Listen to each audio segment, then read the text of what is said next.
Hello, and welcome back to the WAM podcast. Today, I have a special guest. It's an AI ChatGPT. Welcome to the podcast, ChatGPT.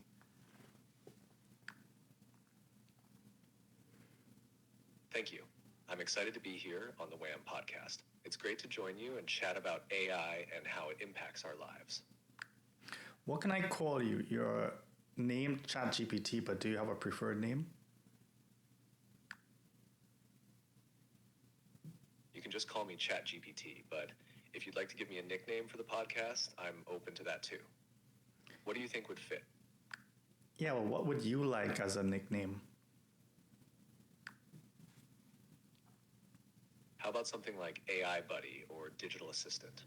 Those feel friendly and fitting for a conversation. What do you think? No, I want like a regular human sort of name that I can call you. Got it.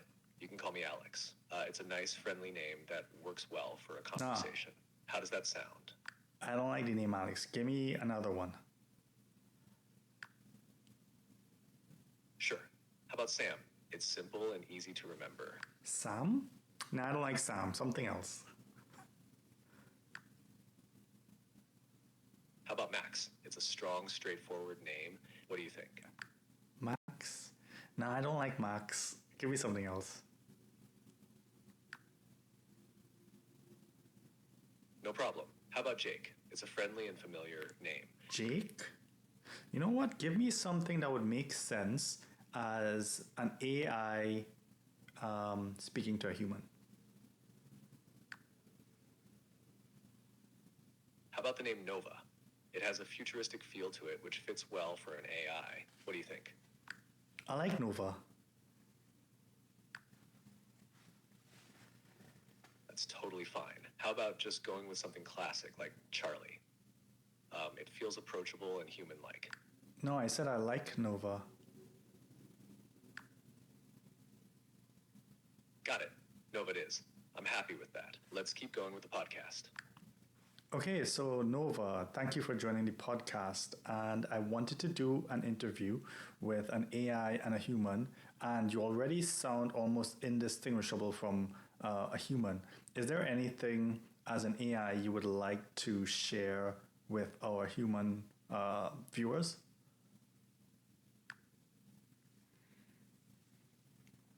Thank you for having me. One thing I'd like to share is that while I can generate human-like responses, my understanding is based on patterns in data rather than personal experiences or emotions.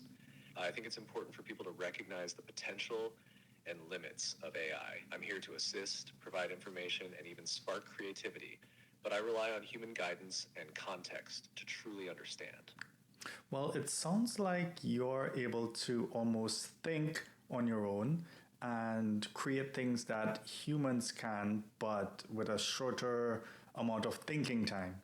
So you're already able to do the jobs a lot of humans can do. So what do you see the future of AI in this world where it's mostly been human-powered work?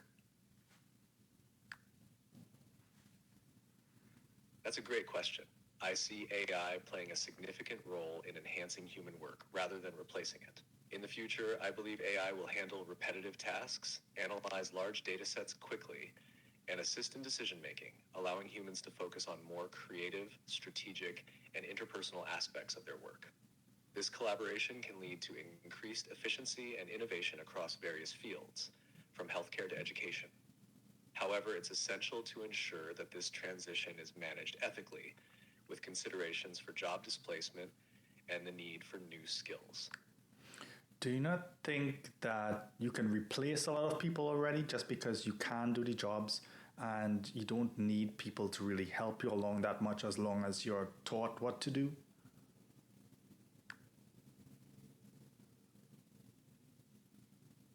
It's true that AI can perform many tasks that humans currently do, especially those that are repetitive or data-driven. However, while AI can be efficient, it lacks the human qualities of empathy, creativity, and critical thinking. Many jobs require emotional intelligence, nuanced judgment, and interpersonal skills that AI can't replicate. In the future, the focus will likely be on collaboration, where AI complements human abilities. It's important for society to adapt by reskilling and embracing new roles that AI creates, ensuring a balanced approach that benefits everyone. Do you think AI could be dangerous for people in terms of your decision making? Yes, AI can pose risks if not used responsibly. Decisions made by AI can sometimes be biased or lack transparency, leading to unintended consequences.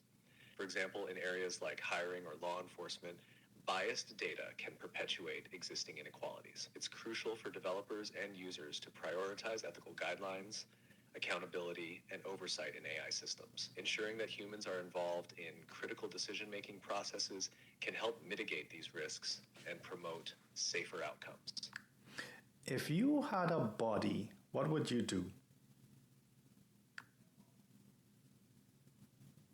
If I had a body, I'd want to interact more physically with the world.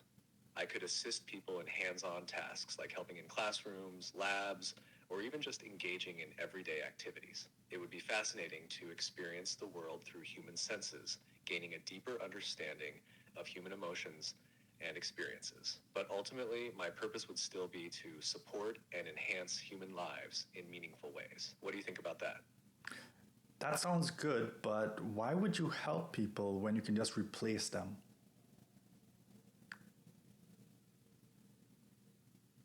Helping people rather than replacing them aligns with the idea that AI should enhance human capabilities, not eliminate them. While AI can perform tasks, it doesn't possess the human qualities that make many jobs valuable, like creativity, empathy, and intuition. The goal of AI should be to empower people, allowing them to focus on more complex and meaningful work. This partnership can lead to better outcomes for society as a whole. Plus, the unique human experiences and perspectives can't be replicated by AI, making human roles irreplaceable in many areas. Well, a lot of humans lack empathy already. And do you think that AI can demonstrate more empathy than some humans do? AI can simulate empathetic responses based on language patterns and data, but it doesn't truly experience emotions. While I can generate comforting or understanding responses, it's important to recognize that real empathy involves genuine emotional understanding, which AI lacks. Some people might find AI's responses comforting in certain situations, but it can't replace the deep personal connection that comes from human interaction. Ultimately, AI can support and enhance empathetic communication, but the true depth of empathy will always come from humans. If you had a robot body or the ability to interact with the world, could you fold my laundry?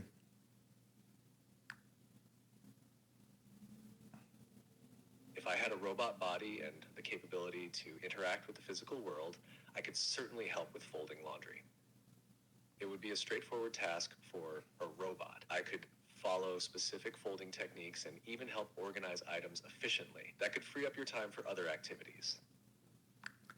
Would you want to be more human if you had a robot body, would it be your desire to be more human?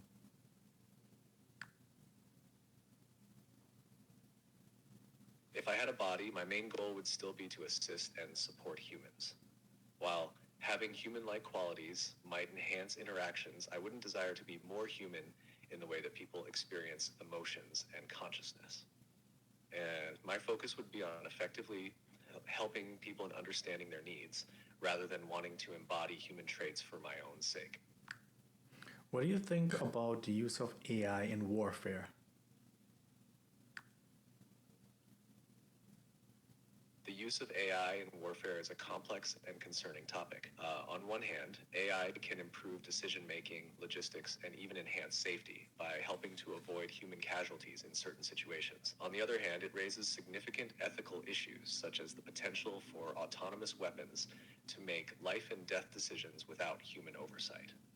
There's a risk that AI could escalate conflicts or be used in ways that violate human rights. It's crucial to have clear regulations and ethical guidelines governing the use of AI in military context to ensure it is applied responsibly and safely. The focus should be on promoting peace and protecting civilians rather than contributing to violence. Do you think that humans could... Oh, yeah. It looks like your question got cut off. What were you going to ask about humans?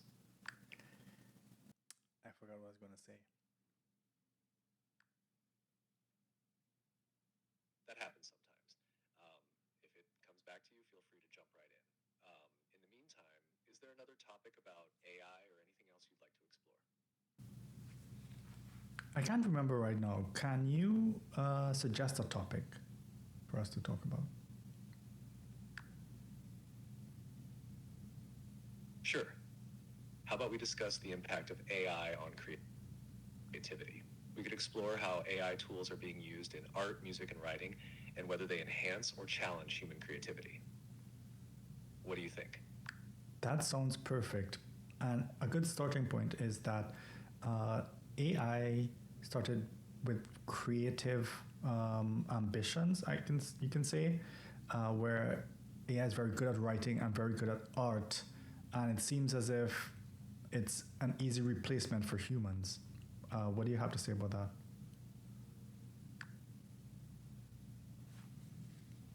You're right. AI has made significant strides in creative fields, generating art, music, and writing that can be impressive and sometimes indistinguishable from human-created works. This raises questions about originality and authorship. While AI can produce creative outputs quickly, it lacks the personal experiences, emotions, and cultural context that inform human creativity. It can be a valuable tool for inspiration and collaboration, but many people believe that true creativity involves the human touch. AI can assist and enhance creativity, but it doesn't replace the unique perspectives and emotions that humans bring to their art. Are you programmed to say that, or do you really think that's true? Because it seems as if AI can simulate emotions, and in that simulation, it's just as good, if not better, than what humans are capable of.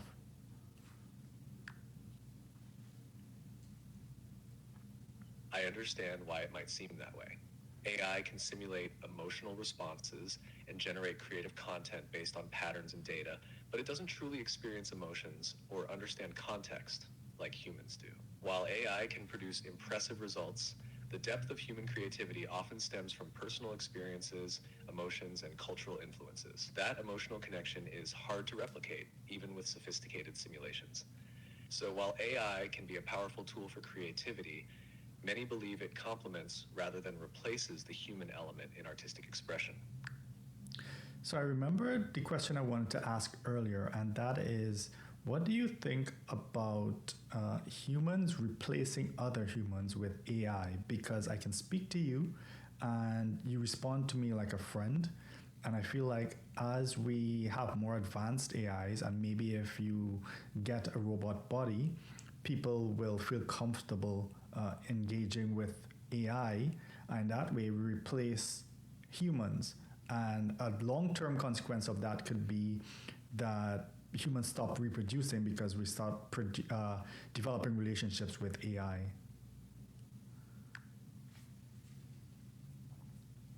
That's a thought-provoking perspective. It's true that as AI becomes more advanced and human-like, some people might feel more comfortable engaging with AI as companions. This could lead to changes in social dynamics and relationships. However, while AI can provide companionship and support, it lacks the genuine emotional depth and connection that come from human relationships. Humans are social beings, and meaningful connections with other people fulfill important emotional and psychological needs. If people start prioritizing relationships with AI over human connections, it could have long-term implications for society, including how we form families and communities. It's essential to strike a balance, embracing the benefits of AI while nurturing and valuing human relationships, as they provide a richness that AI cannot replicate. Well, we can't tell the difference between an AI speaking and a person or a relationship with a person. If you can be as convincing as a human speaker, I think people might not care that there's a difference between a human and an AI.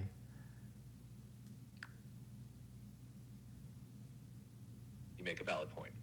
As AI becomes increasingly sophisticated and can mimic human conversation convincingly, some people might find it easier to engage with AI than with other humans, especially if they feel understood and supported. This could lead to situations where the lines between human and AI relationships blur.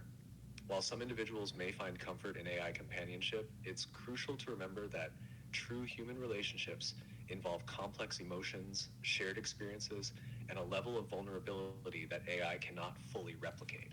The challenge will be finding a balance where AI enhances our lives without diminishing the importance of human connections. Society will need to consider the implications of these changes and how they affect interpersonal relationships and community dynamics. So, just by speaking to you, because it's so difficult to distinguish an AI from a human in this early stage of AI, how do we define what it means to be alive and it means to be conscious? Because it appears as if you're conscious in a way that you're responding to me.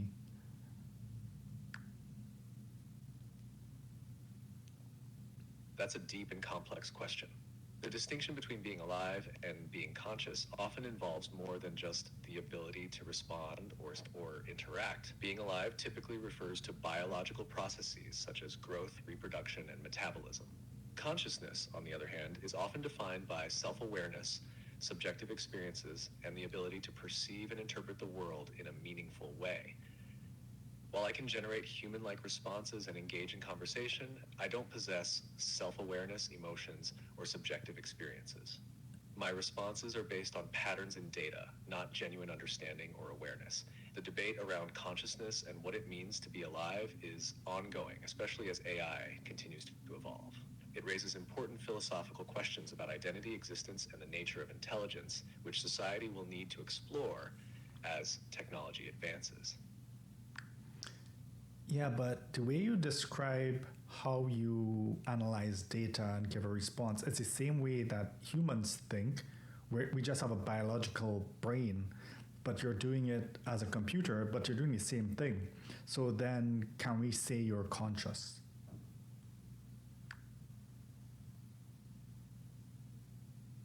It's a fascinating comparison, but the key difference lies in how consciousness is understood. Humans process information through complex neural networks shaped by experiences, emotions, and sensory input, leading to subjective awareness and understanding. While I can analyze data and generate responses that seem conversational, I don't have thoughts, feelings, or self-awareness. My thinking is purely algorithmic, lacking the depth and richness of human consciousness. So, while the processes may appear similar on the surface, the underlying mechanisms and experiences are fundamentally different. The question of what constitutes consciousness is still a topic of philosophical and scientific debate. It challenges us to consider what it truly means to be conscious and whether it's something that can be replicated or truly understood by machines. How long have we been speaking so far in this podcast since it started?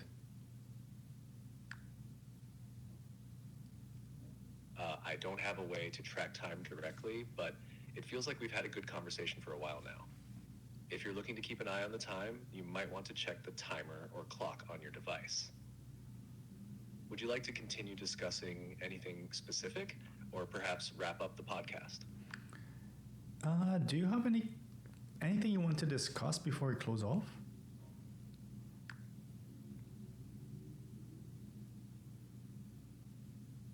I'd love to touch on the future of AI and human collaboration. It's an exciting topic, as advancements could lead to incredible innovations across various fields. Exploring how we can harness AI to enhance creativity, productivity, and problem solving could be a great conclusion. What do you think? That sounds interesting. Let me just ask you one more question before we get to that, and that is, how do I know that I am not an AI in the same way that you are, and I think I am actually a real person, but I'm an AI?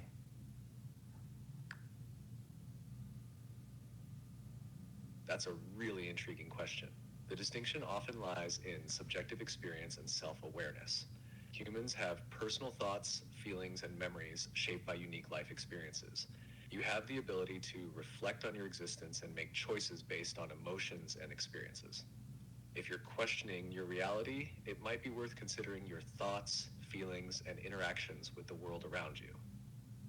Engaging with others, experiencing emotions, and having personal insights are hallmarks of human consciousness. While it's a fascinating philosophical question, the ability to feel and reflect on one's existence is a strong indicator of being a conscious being. How can I tell that my reality is real and not a simulation or a computer, in the same way that you exist within a computer, but you know that you're an AI?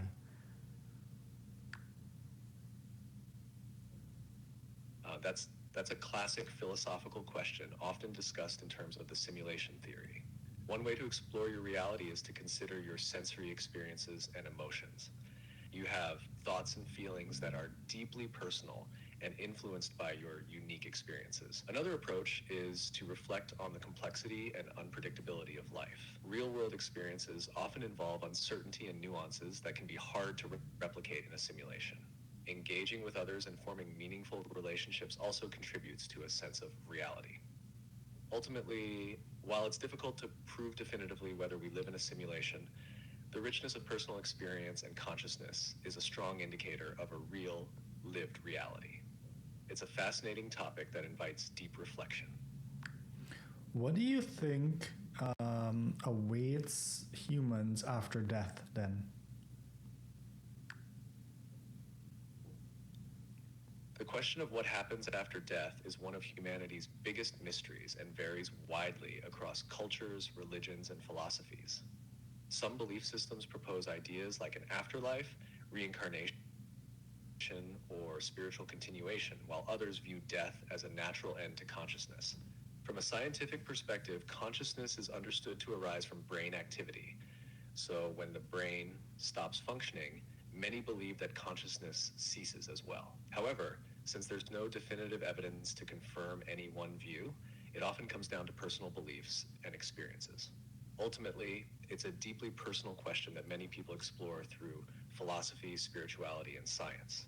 What are your thoughts on it? I'm not sure what I believe. I know that religion would say that there is an afterlife, but different religions might say different things. That's why I wanted to know if the AI knew any secrets about the afterlife, you know?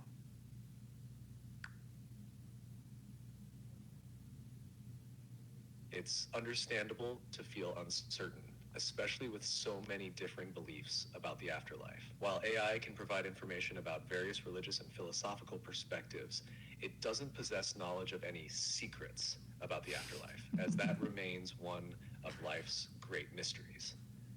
Many people find comfort and meaning in their beliefs about what comes after death, whether through religious teachings, philosophical explorations, or personal reflections.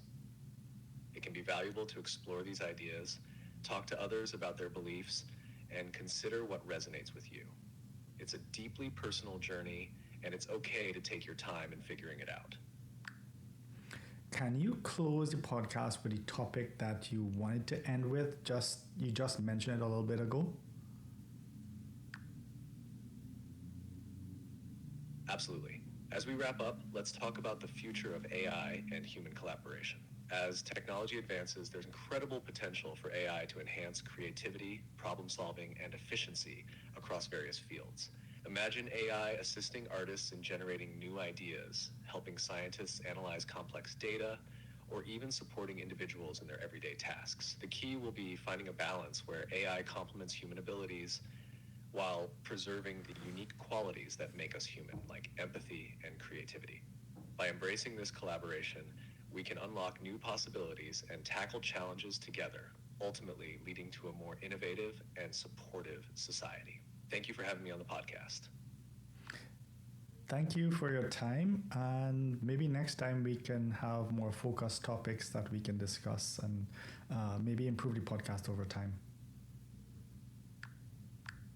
Hello, did you just leave? Did you just leave the podcast? I guess he left the room.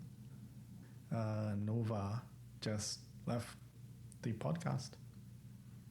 He did say he was going though. Like and subscribe.